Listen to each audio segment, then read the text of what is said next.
Hey y'all, welcome back to my channel. In today's video, I am going to be showing you all my updated wash and go routine on my type 4 low porosity hair. As you all can see, I am here with my hair fully shampooed and conditioned. Please do not do this process without washing and deep conditioning your hair because it helps with the results. I am going in with my Honey Hydrate today, you guys. This product hands down makes the wash and go not feel crunchy, and it also gives it this shine that it really needs.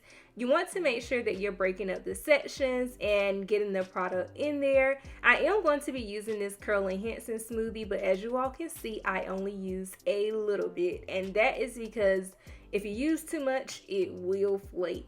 So a little dab will do, and you want to make sure that you are really just moisturizing that product into your hair. And I like to go in with my wet brush because we all know that wash and goes are best when the hair is fully detangled. And as you all can see, the back section of my hair is like really looser than the other textures, because once we get inside of that middle, you guys, it's gonna get really kinky. But I am using Eco Styler gel. This gel is just, I don't know, it just works best with my hair. And I tend to use the raking method and the smoothing method because honestly, you guys, I do not have the patience to like shingle every single curl, but the raking and the smoothing works for me, as you all will see.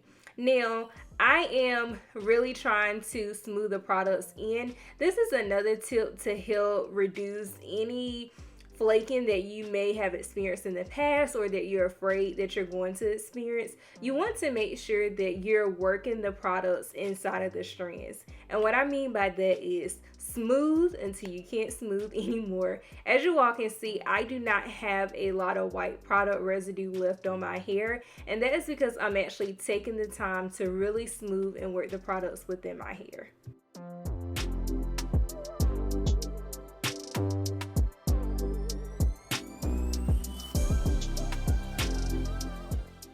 And this is what it looks like. Now, if your section is not looking juicy, add water, add some Honey Hydrate, add something. You need it to look juicy because you want your hair to be moisturized, because gel can dry out the hair, but when you use that Honey Hydrate and water, as you all see here, I'm drenching my hair in water. And because I have low porosity hair, I have to squeeze the water in. I just have to do what it needs to do. It takes a lot if you have low porosity hair to get water in. It takes a lot to get products in. So just be patient with your hair. And once your hair gets trained, I promise you, doing your hair every week, it really gets easier. But again, the Honey Hydrate, it does what it says. It's going to hydrate your hair. It's going to add that shine. It's going to make the hair soft so that it's not crunchy. But you have to make sure that you're working it inside of the hair cuticle and the hair strands. Now, mind you, this is a less than 8-minute tutorial. So, of course, some of this is cut out. But be patient with your hair. And also, following up with a wet brush or a detangling brush sometimes actually helps. Make sure that the product is distributed evenly throughout your sections, and it kind of just makes the process easier. So again, smooth that gel on, smooth all of your products on, and as you all can see here, the further I move up into the crown of my head, the kinkier my curls get. So that means I have to rake a little bit more. I have to separate the curls a little bit more because I don't want any tangles in my hair.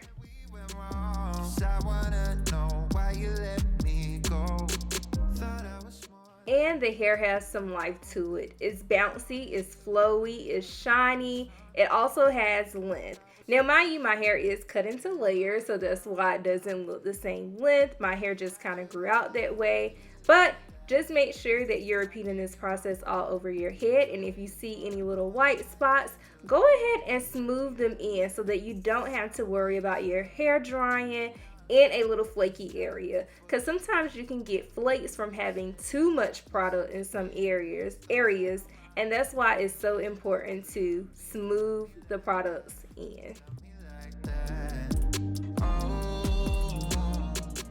I always like to give my hair a little shake when I do wash and goes because it lets the hair clump together. It helps separate some of those curls, and it just lets the hair flow as naturally as possible and go in the direction that it wants to go.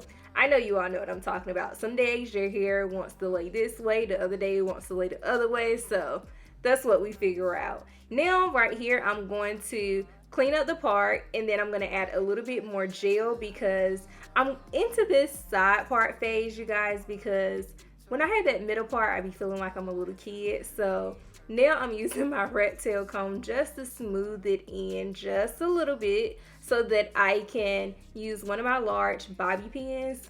Why do we even say bobby pins, you guys? If you know where that term comes from, just drop it in the comments because I'm curious. But anywho, I add a little swoop-de-doops. You don't have to do that. Do how many you want to do, or if you don't like it, don't do any. Just make it yourself and how you would normally wear your hair, and then add a large hairpin to the side. It just helps frame my face better, so of course you would have to do it in the manner that frames your face better. Now on the other side, I'm not going to use a large hairpin.